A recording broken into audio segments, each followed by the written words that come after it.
नमस्कार दोस्तों, अभी पूरे देश में सोशल मीडिया जहां भी देखो जातिवाद मनुवाद हो रहा है। हर जगह एक ही चीज चिल्ला रहा है, फला जातिया ने ये किया, आरक्षण बंद करो वरना देश डूब जाएगा। लेकिन असली दुश्मन कौन है? गरीबी, बेरोजगारी, शिक्षा का अभाव, महंगाई। इन सब पे कोई पत्रकार सवाल क्यों नहीं उठाता? क्योंकि जातिवाद का नशा चढ़ा हुआ है। जो लोग कहते हैं आरक्षण देश को डुबा रहा है, दिन रात गला फाड़ के चिल्लाते हैं, वो लोग मंदिरों के आरक्षण पे सवाल क्यों नहीं उठाते? जो जन्मजात आरक्षण लेके बैठे हैं, EWS पे सवाल क्यों नहीं उठाते?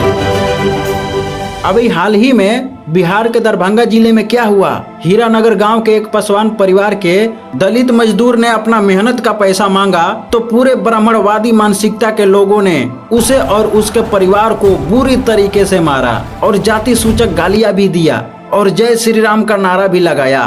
क्या राम जी यही सिखाते हैं? यही तो है जातिवाद।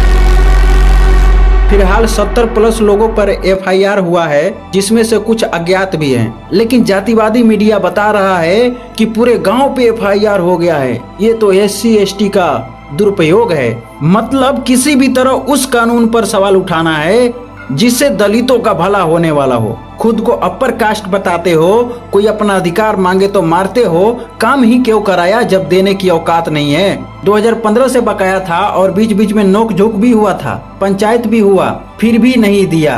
और आज SC ST का दुरुपयोग बता रहा है। कोई भी कानून या नियम क्यों बनता है जब जुल्म अत्याचार हद से ज्यादा बढ़ जाता है? देश में इतना घोर जातिवाद रहा है कि ऐसा कानून बनाना पड़ा ताकि ऐसे उग्रवादी लोगों पे रोक लगे जो दूसरों को कूड़ा कचरा समझते हो।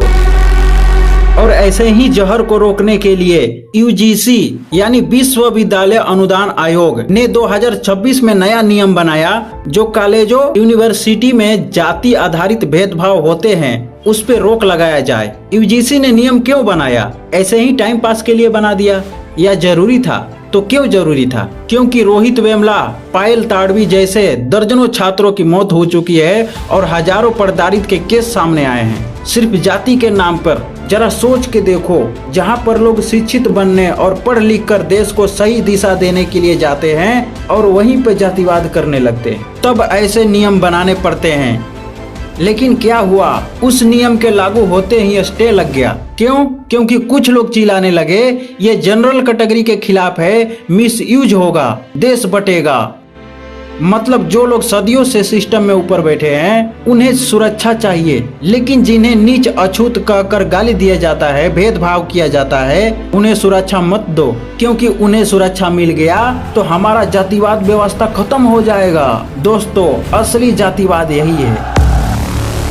पहले आपके साथ जातिवाद करके पढ़ने से रोकेंगे ताकि पढ़ लिख कर तार्किक और ज्ञानी ना बन सके। ज्ञानी बनेगा तो अपना अधिकार मांगेगा, इसलिए अज्ञानी बनाओ और अंधविश्वास में फंसाए रखो। यही नहीं, बहुजनों को पढ़ने से रोकने के लिए इनके दादा परदादा किताब में लिख के गए हैं कि अगर वेद पढ़ते हुए कोई शूद्र सुन ले तो उसके कान में शीशा लाख पिघला के भर देना चाहिए और वेदों का उच्चारण करने पर जीवा काट लेना चाहिए। ये सब ग्रंथों में लिखा है। और आज ये कहते हैं कि जातिवाद नहीं होता है। अरे भाई, जातिवाद न कभी रुका है और ना ही मेरे को लगता है कि रुकेगा। इसीलिए डॉक्टर बाबा साहब भीमराव अंबेडकर ने ऐसे किताब को जला दिया जिसमें जातिवाद भरा हुआ था। लेकिन उसी किताब को बचाने के लिए कुछ लोग आंदोलन चलाते हैं कि हमारा धर्म का अपमान हो रहा है। अरे भाई, धर्म में ऐसा गंदगी भरा है तो ऐसा धर्म क्यों?